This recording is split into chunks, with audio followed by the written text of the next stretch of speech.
Mateus capítulo 8. Aqueles que amam a palavra de Deus, vamos abrir em Mateus capítulo 8.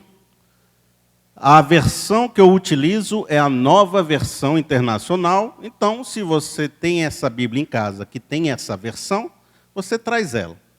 Se você tem um aplicativo, um iPad, alguma coisa assim, você tem a opção de selecionar a versão. Então, você vai lá ver se a sua versão está na NVI ou na Nova Versão Internacional. Nós vamos falar de um centurião. O centurião era um oficial do exército romano que tinha um bom destaque, um bom privilégio, tinha servos, comandava muitos soldados. Ele não era de Israel, não era descendente de Abraão, não seguia as leis do povo judeu. Ok? Vamos lá. Mateus capítulo 8, versículo 5. Entrando Jesus em Cafarnaum, dirigiu-se a ele um centurião, pedindo-lhe ajuda. E disse: Senhor, meu servo está em casa paralítico e em terrível sofrimento. Jesus lhe disse: eu irei curá-lo. Respondeu o centurião: Senhor, não mereço receber-te debaixo do meu teto, mas dize apenas uma palavra e meu servo será curado, pois eu também sou homem sujeito à autoridade e com soldados sobre o meu comando. Digo a um: vá, e ele vai. E a outro: venha, e ele vem. Digo ao meu servo: faça isso, e ele faz. Ao ouvir isso, Jesus admirou-se e disse aos que o seguiam: digo-lhes a verdade, não encontrei em Israel ninguém com tamanha fé. Eu lhes digo que muitos virão do Oriente e do Ocidente e se sentarão à mesa com Abraão, Isaque e Jacó no reino dos céus. Mas os súditos do reino serão lançados para fora, nas trevas, onde haverá choro e ranger de dentes. Então Jesus disse ao centurião, é o versículo 13, vá, como você creu, assim lhe acontecerá. Na mesma hora, o seu servo foi curado. Não encontrei em Israel ninguém com tamanha fé. É uma afirmação forte, né? É uma afirmação. Jesus se admirou. João Batista, o maior profeta nascido de mulher. O cara diz que quando ele pregava no deserto, toda a Judéia, toda a região, tipo Ceará, vinha para ouvi-lo no deserto. Ele enfrentava o rei Herodes e as autoridades tinham medo de fazer algo com ele porque o povo o amava. Um homem que batizou Jesus. Sabe esse cara cheio de fé? O centurião tinha mais fé que ele. Porque ele era de Israel, judeu, filho de sacerdote. Então, quando Jesus fala, o centurião tem fé maior do que todo Israel, está falando que tem fé maior do que João Batista também. Jesus não falou: olha, tirando João Batista, esse cara tem fé maior que todo mundo. Maria teve fé, ouviu o anjo, acreditou na promessa. Não foi? Sofreu ali preconceito, mas José foi com ela, cresceu, criou o Filho de Deus. Ali, tete a tete, aprendendo com Jesus também, ensinando e aprendendo. E aí, centurião tem mais fé do que Maria. Maria de Israel, judia. Os discípulos de Jesus, João e Tiago, estavam nessa competição, porque João e Tiago chegaram para Jesus e disseram assim: Senhor, quando tu estiver assim com o reino bombando, assim, um negócio, assim, a sua glória todinha aparecendo, você me coloca assim do seu lado e meu irmão do seu outro lado. A gente quer ser assim, tipo, subgovernante do seu reino. Era João e Tiago falando com Jesus. Mas aí, parece que Jesus vira para todo mundo que está seguindo ele, os discípulos, tudinho. Está vendo esse cara aqui, o centurião? Tem a fé maior do que vocês, tudinho. Por quê, hein? Às vezes a gente lendo o texto assim, en passant, rapidinho, a gente não percebe assim as nuances, sabe? A gente vai, por que isso? Por que Jesus falou, se admirou tanto?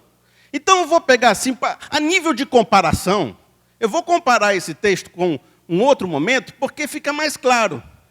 Então eu vou pegar um milagre feito a uma pessoa de fora de Israel, que é o centurião, e eu vou comparar esse milagre ao maior milagre feito no meio do povo judeu, que Jesus fez, certo? Qual é o maior milagre? É a ressurreição de Lázaro. Foi por causa da ressurreição de Lázaro que o sacerdote, o sumo sacerdote Caifás, mandou matar Jesus. Porque era um milagre tão evidente, tão forte, que falou, olha, está todo mundo se convertendo depois da ressurreição de Lázaro. Então vamos matar Jesus. E aí foi a sequência dos acontecimentos até Jesus morrer.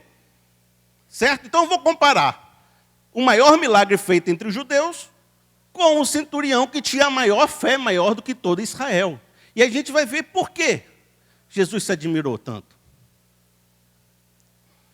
Olha, Marta, Maria e Lázaro, eles moravam em Betânia, que era próximo a Jerusalém. E lá tinham uma célula de Jesus, um local onde Jesus comia, contava, ensinava, né? As pessoas visitavam Jesus lá, Jesus dormia lá. Era um local, uma base de apoio de Jesus. Aí, certa feita, Lázaro ficou doente. E Marta mandou chamar Jesus. Vai lá, vai chamar Jesus, mande ele vir aqui. Então, quando foram falar com Jesus, Jesus falou assim, não vou, vou esperar, porque essa doença é para glorificar o Filho de Deus. Vamos deixar a coisa piorar. E aí depois Jesus chegou para falar com Marta, depois de um tempo, e descobriu que Lázaro já tinha morrido fazia 4 dias. E Marta chegou para Jesus e disse, Senhor, se tu estivesse aqui, o meu irmão não teria morrido. Vejam só, a gente vai aplicando com o tempo, certo? O texto. Os dois tinham alguém doente. O centurião tinha o seu servo doente, ok? E Lázaro tinha seu irmão, e Marta tinha Lázaro doente, que era seu irmão. Os dois confiaram em Jesus, não foi? O centurião foi buscar Jesus. Marta foi buscar Jesus. Só que começa assim diferente, porque o centurião chegou e pediu ajuda de Jesus. E diz a Bíblia que Marta mandou chamar Jesus. E aí é muito interessante a reação de Jesus. Jesus, quando ouve o pedido do centurião, ele diz assim, eu vou agora na sua casa, não vou esperar, é nesse momento, é urgente.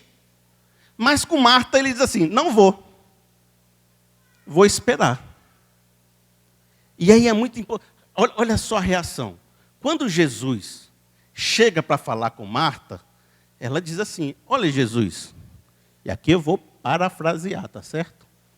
Jesus, quando era para comer na minha casa, o Senhor veio. Quando era para você ficar aqui usando a minha recepção, ensinando Maria, conversando, o Senhor estava aqui. Mas no dia que eu precisei do Senhor, que meu irmão ficou doente, que eu te mandei chamar, o Senhor não estava aqui. Aí sabe o que centurião fala do outro lado? Ele diz assim, Senhor, eu não mereço que você vá na minha casa. Eu não mereço o seu favor. Eu peço que você haja com graça sobre a minha vida. Enquanto Marta estava dizendo, eu merecia que o Senhor estivesse aqui quando eu precisei. O centurião dizia, eu não mereço. Eu estou pedindo que você haja com graça para comigo. Entenderam? Tem muita gente assim na igreja. Sabe, agora está uma história de semente. Você tem que plantar a semente. Ou o pastor pedindo dinheiro para ele, primícias. Vocês têm que dar primícias para o pastor e o dízimo para a igreja. Então é um negócio absurdo hoje em dia. Está assim, você vai plantar aqui na igreja um dinheiro, certo? Aí Deus vai te abençoar. porque a semente vai crescer e você vai receber. Então está agora o pessoal dizendo assim, ó, mulher, o que tem aí para a gente dar? Tem um negócio para fechar a próxima semana? A gente pode vender o segundo carro da gente? Pois vende lá, vamos dar aqui uma oferta grande, que vai fazer Deus se tremer todinho lá em cima, e aí a gente vai receber uma bênção grande. Tá bom, vamos dar. Aí dá um cheque gordo para a igreja, fica esperando a semana. Aí Deus não vem. O negócio não fecha. Aí ele, como assim? Eu dei o dinheiro. Eu fiz algo para Deus. Eu quero meu retorno. Aí liga no saque do céu. Serviço de atendimento ao consumidor. Rafael, é o seguinte. Eu, na igreja X, depositei um dinheiro. Deve ter caído aí na conta do céu. Vocês estão vendo? Estamos vendo. Porque eu tinha um negócio para fechar essa semana e não fechou. Eu quero meu milagre. Hoje eu quero meu milagre. Eu tenho um amigo que trabalhou em serviço de atendimento ao consumidor. Ele, no começo da vida, foi trabalhar lá, ele disse assim, Felipe, eu aprendi um negócio muito legal atendendo as pessoas. Parte das pessoas estão certas na reclamação. A outra parte está errada. Mas tem um pequeno grupo que é doido. Que não tem lógica, sabe? Funciona numa lógica diferente. Ele vai falar qualquer coisa e exigir qualquer coisa. Eu estou desconfiado que o saque do céu, o número de doido é muito grande. Pega ele, Felipe, pega aí. Eu tenho 3 amigos que são assim. Vamos falar de você, então? Tem gente que é o seguinte, não é dinheiro. Mas tem um concurso público para o próximo mês, certo? Vou fazer um concurso público. O que ele faz? Senhor, não vou mais para a bagaceira durante um mês. 10 horas eu estou em casa, não fofoco mais, não vou mentir, vou respeitar pai e mãe, certo? Vou dar o dízimo, vou orar de manhã, de tarde, de noite. Vou ser a pessoa mais santa da face da terra, porque eu quero uma bênção de Deus. E se eu for santo, Deus vai me abençoar. Aí vai, não passa no concurso. Aí também, ó Senhor, também vou fazer tudo que eu não fiz no mês passado, eu vou fazer agora e vou fazer mais. Tu não me deu a bênção. Que Deus é esse? Eu fiz tudo como você pediu, a coisa não aconteceu. Eu vou dizer alguma coisa para algumas pessoas aqui, tá certo? Talvez Deus não esteja te respondendo e esteja atrasando de propósito, porque você está tendo uma atitude errada com Ele. Assim como ele atrasou com Marta. Talvez você esteja em batalha de oração e Jesus e Deus estão lá em cima. Agora não. Deixa piorar um pouco mais. Deixa Lázaro morrer. Eu sei que tem gente do outro lado aqui dizendo assim, o Felipe gosta de frases assim, mais empolgado. Não é para você essa palavra, não. É para você. Felipe, eu estou com uma crise. Gostaram, né? Eu tô com uma crise. Será que é comigo? Será que é comigo que você está falando? Faz uma oração aí para apaziguar a minha culpa. Não, leva para casa. Leva para casa, no café da manhã, dilui um pouquinho a culpa, a crise, aí come. No almoço, põe no suco a crise. À noite, ore a Deus de novo mais um pouquinho e vai resolvendo essa crise. Será que eu estou agindo assim com Deus? Por isso que Ele não está agindo comigo? Será que eu estou com um evangelho de troca com Deus? Será que está acontecendo dessa forma com a minha vida? Leve a crise para casa. Crise educa. Vai lá, conversa com a crise, dialoga. Se você sair da crise bem, glória a Deus. Aí, orei, toquei, glória a Deus. Se não saiu, você entende que tem que melhorar a hora e melhora do mesmo jeito. Ok? Aí, continuando aqui o texto, Marta faz assim. Senhor, aí Jesus fala para Marta assim, Marta, ele vai ensinar Marta, certo? Ele vai educar Marta. Marta, você acredita que seu irmão vai ressuscitar? Aí Marta fala assim, eu acredito na ressurreição do último dia. Aí Jesus fala uma das frases mais bonitas do Evangelho. Marta, eu sou a ressurreição e a vida. Aquele que crê em mim, ainda que morra, o quê? Viverá. Então Jesus começa a ensinar para Marta que ele não é um conjunto de doutrinas que no final dos tempos a coisa vai acontecer. Que o evangelho não é um evangelho de religião, que ele é o centro da pregação. Eu sou a ressurreição. A ressurreição não é algo sobre qual eu falo. Eu sou a ressurreição. Olha a diferença para o centurião. O centurião primeiro diz assim: Senhor, tu não precisa nem ir na minha casa. De onde você está? Basta liberar uma palavra. Aí ele começa a dizer assim: porque eu sei que eu sou um comandante do exército. Se eu mandar um soldado meu fazer alguma coisa, ele faz. Se eu mandar outra pessoa, sabe, um servo meu fazer alguma coisa, ele faz. Eu sei que é você quem tem autoridade no mundo espiritual. E basta uma palavra sua liberada aí, que a minha situação se resolve aqui. Enquanto Marta estava tendo que entender quem era Jesus, o centurião estava proclamando a autoridade de Jesus Cristo. Vocês entenderam? A autoridade espiritual de Jesus. Jesus expulsava demônios. E os fariseus diziam: ele expulsa demônio porque ele é o rei dos demônios. Aí Jesus tem que ensinar as pessoas e dizer: olha, nenhum reino que é dividido pode crescer. Satanás, expulsar Satanás, vocês estão ficando doidos. Aí ele vai falar um ensinamento fantástico. Ninguém pode roubar o valente se antes não entrar na sua casa, amarrá-lo e saquear os seus bens. Então Jesus está dizendo para eles: eu entrei na casa de Satanás, amarrei a Satanás e agora estou libertando as pessoas da escravidão.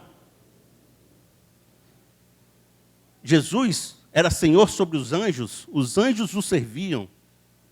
Jesus, quando estava na transfiguração, ele mostrou toda a sua glória para os seus discípulos. Se transfigurou. E aí que Paulo vai escrever e dizer: por isso, depois da sua crucificação, Deus o exaltou soberanamente e lhe deu um nome que é sobre todo nome, para que ao nome de Jesus todo joelho se dobre no céu, na terra e embaixo da terra, e toda língua confesse que Jesus Cristo é o Senhor, para a glória de Deus Pai. Você já entendeu que Cristo é soberano? Que Cristo é rei no mundo espiritual? Foi essa visão que o apóstolo João teve. O apóstolo João, em Apocalipse 1, foi para o céu e viu figurativamente o que seria Jesus Cristo na glória. Ele viu assim os candelabros, que é a figura da igreja, e no meio dos candelabros, um semelhante ao Filho do Homem, que tinha uma veste longa até os pés, que tinha um cinturão de ouro no peito, que tinha um cabelo branco como a lã, mais branco do que a neve, e seus olhos eram como chamas de fogo, que os seus pés eram como bronze, em fornalha bem aquecida, e sua voz era como o som de muitas águas. Na sua mão direita haviam 7 estrelas, e da sua boca saía uma espada como de 2 gumes, e o seu rosto resplandecia como o sol em todo o seu fulgor. E João, quando viu isso, ele caiu como morto. Então Jesus chegou para ele, tocou, e ele levantou, e Jesus disse: eu sou o primeiro e o último. Estive vivo, e estive morto, mas agora vivo para todo sempre, e tenho as chaves da morte e do inferno. Jesus é Senhor no mundo espiritual. Talvez você não entenda isso muito fácil. Talvez você tenha que passar um momento caminhando com Jesus. Eu conheço um cara que ele era na internet, conheci pela internet. Ele era um cara muito cético e muito ateu. Mas ele era escarnecedor, zombador. E ficava perturbando a fé dos outros. E botava textinho, e ficava alfinetando, e ficava botando matéria, e dizia que era criancice, e que é inocência, e ficava lá alfinetando todo mundo. Ok, tudo bem. Aí um dia, o cara recebeu uma visita de madrugada de uma entidade. E eu trocava uns e-mails com ele, um negocinho, cara, não é bem assim e tal. Um dia ele começou a ter, que nem Saul teve a visita de um espírito maligno, que ficava perturbando ele recebeu. Todo dia de madrugada, a entidade aparecia para ele, começava a fazer gargalhadas horríveis no quarto dele. Aí ele chamou um cristão.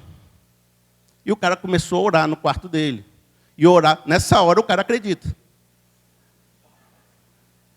Até acontecer com ele. Aí começou a orar, apazigou, a entidade foi-se embora, certo? Ok? O cara não se converteu, mas nunca mais zombou de ninguém no Facebook.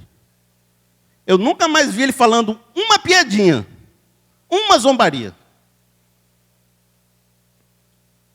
Tem hora que a gente aprende de uma maneira mais difícil. Jesus é Senhor sobre o mundo físico, porque por meio dele todas as coisas foram criadas, sem ele nada do que foi feito se fez. Ele tem a palavra criadora. Ele disse para a figueira, seca, e a figueira cegou.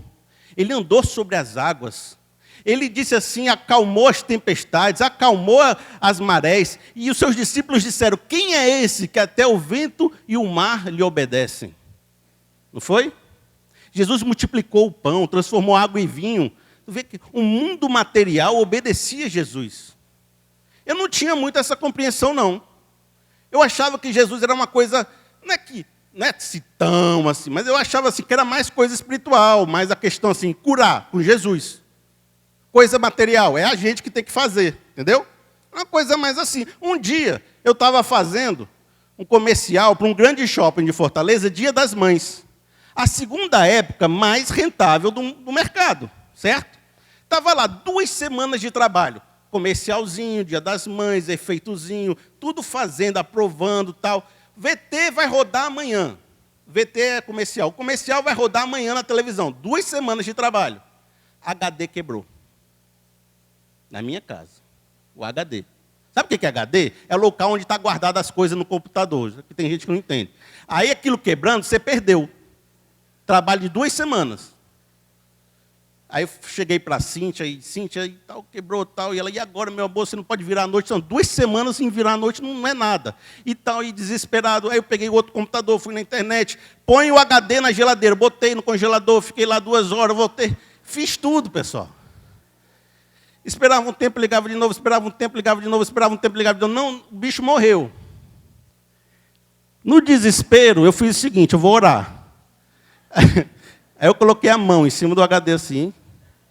Não, é verdade. Eu falo, o Najib está de prova que o Najib depois levou esse HD para consertar.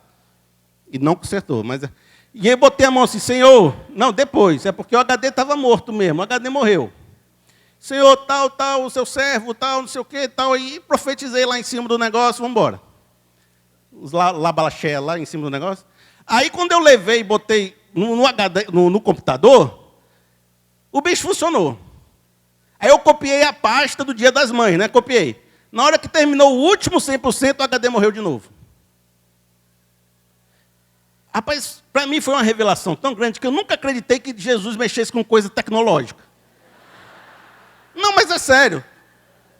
As coisas de Jesus é humanas. Ciências humanas. Não é ciências exatas. Jesus, HD, computador. Eu nunca acreditei nisso e para mim foi uma revelação. O Najib até hoje acha que eu tive sorte, mas eu falei, não, foi a oração que eu fiz, eu testei, foi lá, aconteceu, foi um testemunho para mim. Você já viu? Jesus tem autoridade sobre os reinos no mundo. Quando Pilatos chegou e disse assim, Jesus, se defenda que eu tenho autoridade para te libertar. Aí o que Jesus falou? Nenhum poder você teria sobre mim se do alto não lhe fosse dado. Jesus, quando terminou de pregar o Sermão do Monte, as pessoas diziam o seguinte, nós nunca vimos alguém falar assim, porque ele fala como quem tem autoridade, e não como os escribas, os fariseus e os mestres da lei. Autoridade na palavra. Você já viu uma pessoa que vem aqui, fala um bocado de coisa, aí as pessoas ficam olhando, aí vem outra, fala a mesma coisa e todo mundo começa a agir? É autoridade. Jesus tinha autoridade na palavra. Diz assim, tudo passará, mas as minhas palavras não passarão. Porque a sua palavra foi uma palavra criadora, geradora. Agora tem um negócio. Com toda a autoridade que Jesus tem um lugar que ele se restringe, que é a porta do seu coração. A Bíblia fala que ele bate na porta. ele não arregaça a porta, ele não chuta a porta, ele não força a fechadura. Ele bate a porta. É um lugar que a Bíblia dá uma segurada aqui em Jesus. É quando ele está falando contigo, assim, diretamente contigo. E aí, Jesus fala aquela frase assim, poxa, a fé desse cara é maior do que a de Israel. E aí você fica pensando, é uma questão de quantidade de fé? É uma questão assim de quantidade? Assim, o centurião tinha 900 pontos de fé. Aí Marta tinha 432, por isso que estava ali, ó. O problema é esse. Mas, ó, se Marta conseguiu o milagre de Lázaro, então pode ser que ela tivesse uma fé maiorzinha também, porque sabe como é? Uma fé de 100 pontos, bênção de 100 pontos. Uma fé de 200 pontos, bênção de 200 pontos. Não é isso que a gente aprende às vezes? É assim, ó, tu não conseguiu porque tu não teve fé. Você tem que pedir assim muito para Deus. Não se junta com aqueles pessoal que diz que você não vai conseguir, não. Porque aí você diminui a sua fé. Você tem que crer assim, sem dúvida. Mas assim, tem, ó, vai dar certo, ele vai voltar para você, ele vai voltar para você, fica crendo. Aí se ele não volta, foi por quê? Porque você não teve fé. É a quantidade de fé, entendeu? Não é... Esse aqui teve mais fé, conseguiu. Esse aqui teve menos fé, não conseguiu. Não é essa a relação que Jesus está fazendo com Marta. Porque ó, Jesus ainda diz assim, Marta, vamos lá no sepulcro, vamos. Ele chegou lá na frente da pedra lá de Lázaro. Lázaro estava dentro de uma caverna, tinha a pedra tampando. Aí ele falou, Marta, manda tirar aí a pedra. Aí o que Marta fala? Mas Senhor, já fede. Marta estava acreditando que Lázaro ia ressuscitar? Ela estava dizendo, o que você vai fazer, Jesus? Está todo mundo aqui, você vai constranger as pessoas? Já está fedendo o cadáver, você vai mandar tirar o negócio daí? Para que é isso? Aí Jesus vira para ela e diz de novo assim, Marta, eu não falei que se você cresce, você veria a glória de Deus? O que envolvia a vida de Marta era o si. Se você estivesse aqui, se você cresce. Agora com o centurião foi diferente. O centurião ele disse assim, faça como você creu. Como você creu, assim se fará você. Então, Jesus estava fazendo o milagre com Marta para que ela cresce. Mas com o centurião ele fez porque ele creu. Não era porque Marta tinha uma fé maior ou menor, ou porque ele tinha uma fé maior ou menor. E aí a gente começa a perceber que não é a quantidade de fé, é o tipo de fé. Sabe por quê? Porque Jesus diz assim, se você tiver uma fé do tamanho de um grão de mostarda, você vai poder mover os montes. Não é a quantidade de fé, é o tipo de fé. Não era que o centurião era muito mais santo do que Maria, do que João Batista. Era o tipo de fé do centurião que fazia ele ter a fé maior do que a fé de Israel. Mas Marta era amiga íntima de Jesus. Marta tinha um relacionamento bom com Jesus. A gente não pode olhar para essa situação como se ali fosse um bando de inimigos de Jesus. Às vezes a gente é Marta. Às vezes a gente está trocando com Deus, às vezes a gente tem que entender. Aí Deus vai lá, se revela, Deus vai lá, se mostra, mas Ele está ensinando a gente. Aí Deus se atrasa, aí a gente clama a Deus, a gente muda a nossa posição, Deus vai lá e ensina. E é assim que o cristão vai caminhando. Mas a fé que a gente tem que buscar, e a fé que a gente tem que olhar, é uma fé, primeiro, que não exige nada de Deus. Que é uma fé que pede, que entende que eu não mereço nada, que eu só recebo por meio da graça de Deus. Por meio da bondade de Deus. Que Ele morreu por mim. Não foi por algo que eu tenha feito. Foi pelo sacrifício dEle. Veio de graça para mim. Então, primeiro eu tenho que entender isso. Que eu não mereço, que é por meio da graça. Segundo, eu tenho que entender que eu estou me relacionando com Deus vivo. Que o alvo da minha fé é Jesus. E não um conjunto de religiões. Por isso que a gente diz muito que o Evangelho não é uma religião, é uma pessoa. Ok? Essa fé que a gente tem que buscar. Uma fé é o tipo de fé. E não a quantidade de fé. Aí você pode olhar assim, olha. O meio evangélico assim. Pode ser também o pessoal que se diz cristão, que não é evangélico também. Se olha assim às vezes, aí você diz assim, rapaz, tanta gente apontando o dedo na cara do outro, tanta gente falando absurdo, tanta gente com a fé mesquinha, tanta gente... Aí você, rapaz, se ser crente é isso, eu acho que eu não sou crente não. A gente começa a ser uma pessoa de fora do clube. E era isso que o centurião era. O clube era Israel, cheio de fariseu, de saduceu, cheio de gente religiosa, apontando na cara do outro, fazendo tudo, competindo por cargos. Aí Jesus diz o seguinte, esse cara aqui, que é de fora do clube, que é um cara que está meio que fora dessa religiosidade toda, está tendo uma fé melhor do que vocês tudinho. Aí ele começa a dizer, olha, tem pessoas que vão vir do Oriente, do Ocidente, de várias partes do mundo, que vão ser igual a esse centurião e vão sentar na mesa de Abraão, Isaque e Jacó. Se você olha assim, esse mundo da fé e pensa, rapaz, eu não pertenço a esse lugar.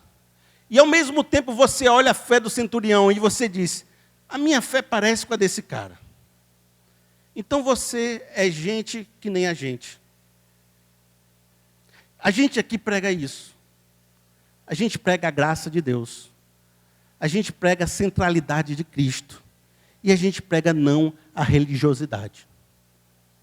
E nós, que somos do Ocidente, como Jesus falou, vamos agora sentar à mesa de Abraão, Isaque e Jacó. Uma mesa de fé. A mesa da ceia do Senhor.